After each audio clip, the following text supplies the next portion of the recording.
Today we've got a very messy, very confusing, but still super interesting pair of shoes to take a look at. We finally know why you're still waiting for them.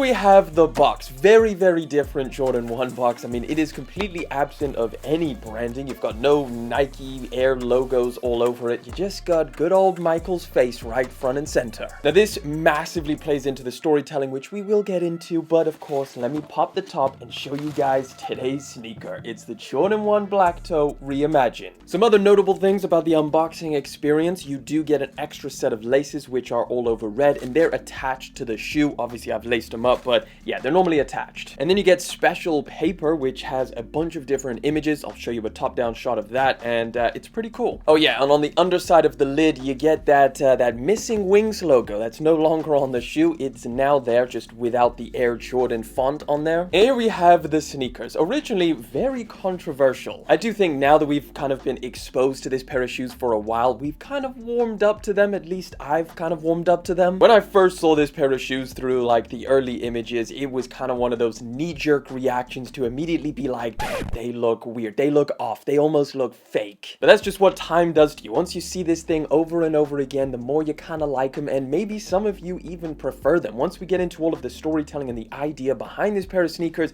you might want to pick these things up more than the regular one. Either way, before we get into all of that, we need to get into the release details. It is definitely one of the weirdest things about this pair of shoes. So the original release date for these was October the 18th. And I don't just mean that it was like a speculated release date that was kind of just loosely placed in there. No, Jordan Brand actually sent this pair of shoes out to retailers all ready for that October 18th launch. And that's why you've seen so many people already have this pair of shoes, because a lot of those retailers probably backdoored them and sold them on, and they're not that expensive on the aftermarket, especially in comparison to what typically early or pre-release Jordans normally cost. Last minute, that October 18th launch was scrapped, and nobody really knew why. A new date was set all the way into the next year. February the 1st is when you should expect a release for these things, and we only just recently found out why these things were potentially postponed, and that's because of Nike's new Fortnite collaboration. A couple days ago, Fortnite released a trailer of all of these different characters wearing Jordan Brand shoes. Mainly this one was front and center with the lace swaps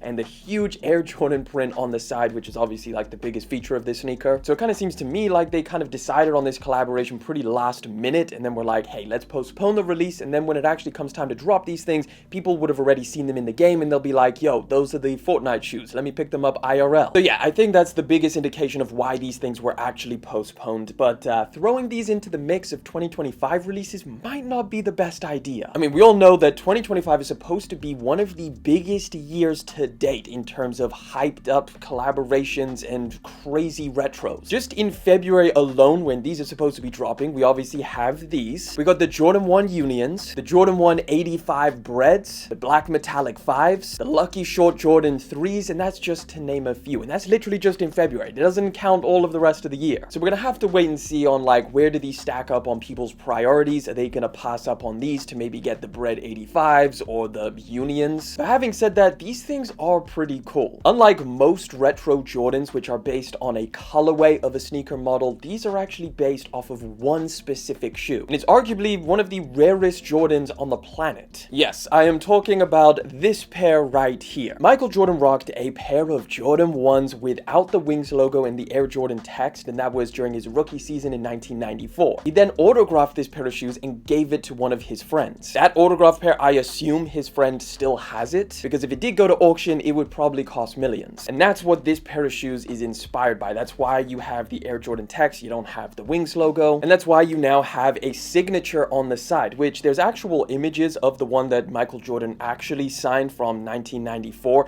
and I think they did a pretty good job. Like, if you compare them side by side, like, that signature does look pretty solid. Obviously, they just made this one a lot harder to see. Like, this is a super subtle one. I don't even know if it's showing up on camera or not, but yeah, it's definitely there. It's slightly raised and textured, but it's just super subtle. And it literally says the exact same phrase that was on the original, "My very best, Michael Jordan." Now, with all of that aside, aside, how do these stack up in comparison to what we all know as the Black Toe Jordan 1? So the Black Toes being an OG colorway from 1985, they've had a couple retros since then. The most recent one was obviously the 2016 pair, and then I think the lows that dropped in 2023. And if we compare these directly to the 2016, there's three major changes that have been made. The first one would obviously be the branding, so the Air Jordan logo instead of the Wings logo, and then the signature. Next one would be the sail midsole. Some people may hate the sail midsole. It's something that Jordan Brand has been doing over and over again recently, but yeah, now you have a little bit of a contrast between the white leather upper and the sail midsole. And then the biggest change in my opinion has to be the black tongue. These come with a black tongue, the 2016s come with a white tongue. Now, even though the originals had the black tongue, honestly, I've got to say I prefer the look of the white tongue. I think they just make it pop a little bit more, but it does make these a lot more similar to the lows because those also had a black tongue, which yeah, some people liked, some people disliked. But let me know what your thoughts down in the comment section. Which one do you prefer, a white tongue or a black tongue? Another quick comparison to the lows, these do not have a sail midsole, whereas obviously these do. And then the material. So I actually kind of prefer the low material. It's just a lot softer, a little bit more buttery. This leather kind of feels a little bit stiff, especially when you have them side by side and you can just see these move around, these wrinkle up real nice, and I think they did a solid job with these, but this one, not my favorite. Even though technically this could be superior leather, I just like the look and feel of softer, buttery leather. There's nothing wrong with it. I don't think it's going to be like an absolute deal breaker, like they just added atrocious materials on here, but yeah, just expect something a lot more stiff. I mean, at the end of the day, the great thing about the current Jordan 1 market is that you now have a ton of options. Like if you wanted a pair of black toes, you could pick up the lows, which are heavily under retail right now. And let's say you wanted some of the older ones, like maybe the satin black toes. Those are, I mean, they're not exactly cheap, but they've definitely gone down since their peak in 2020. Same exact thing with the 2016s. Those are probably the most expensive, but they're a lot cheaper now than they used to be. Now, in regards to sizing, I went with my true to size. That's what I always do with Jordan 1s, and these fit exactly the same. So that's what I'm going to recommend to you. Just probably stick with your true to size. There's always been something about the freaking black toes that I've just really liked the look of on foot. I think it's mainly because of that contrast between the black and the white. It just makes these things super, super wearable, but you still keep that kind of like signature Jordan brand red that's just peeking through around the back. It looks so sick with a bunch of different pants, even ones that I didn't even think would go. I just slid them on and I'm like, yeah, this works. Overall, I think they did a great job with these. I know that it's going to be a polarizing thing because we haven't seen this on a recent pair of Jordan 1s, and it does make people look at them like, what the hell's going on here? That's not a Jordan 1. But I just love the story behind them. I think they nailed that aspect, especially with the box and the paper. I think it's cool that you're buying into a really interesting story about Jordan Brand's history. I think it's a cool pair to have in the collection. 10 years down the line, you can tell your kids the story of this pair of shoes, just maybe leave out the Fortnite part. But hey, you let me know what you think about the Black Toe Reimagined down in the comment section, and would you take these over the 2016s? Or hell, maybe you'd even take the lows. Let me know your thoughts. And if you want to catch another video, all you gotta do is click that one right over there.